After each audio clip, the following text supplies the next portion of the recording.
महाराजा विक्रमादित्य अपने देश की अंतरिक्ष दशा जानने के लिए भेष बदलकर पैदल घूमने जाया करते थे। एक दिन घूमते घूमते एक नगर में पहुँचे जहाँ का रास्ता उन्हें मालूम न था।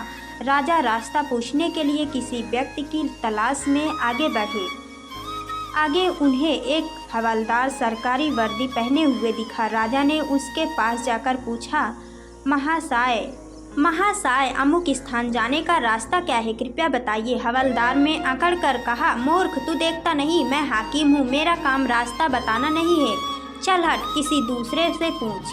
राजा ने नम्रता से पूछा, महोदय, यदि सरकारी आदमी भी किसी यात्री को रास्ता बता दे तो कोई हर्जा तो नहीं है। खैर, मैं किसी दूसरे से पूछ लूँगा, पर इतना तो बता दीजिए कि आप किस पद पर काम करते हैं। हवलदार ने भौहें चढ़ाते हुए कहा, अंधा है, मेरी वर्दी को देखकर पहचानता नहीं कि मैं कौन हूँ। राजा ने कहा, शायद आप पुलिस के सिपाही हैं। उसने कहा, नहीं, उससे ऊंचा।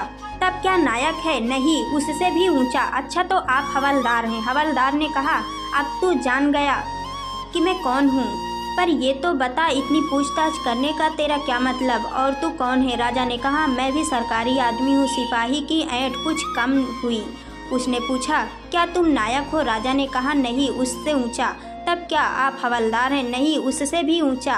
तो क्या दरोगा हैं? उससे भी ऊंचा। हवलदार ने कहा, तो क्या आप कप्तान हैं? राजा ने कहा, नहीं, उससे भी ऊंचा।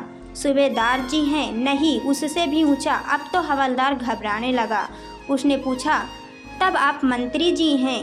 राजा ने कहा, भाई, बस एक सीढ़ी और बाकी रह गई है। सिपाही ने गौर से देखा तो सादी पोशाक में महाराज विक्रमादित्य सामने खड़े हैं। हवलदार के होश उड़ गए।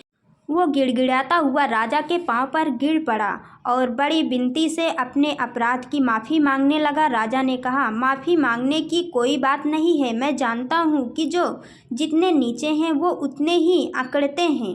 जब तुम बड़े बनोगे तो मेरी तरह तुम भी नम्रता का बर्ताव सीखोगे। जो जितना ही ऊंचा है वो उतना ही सहनशील एवं नम्र होता है, और जो जितना नीच एवं ओछ होता है वो उतना ही ऐंठ रहता है।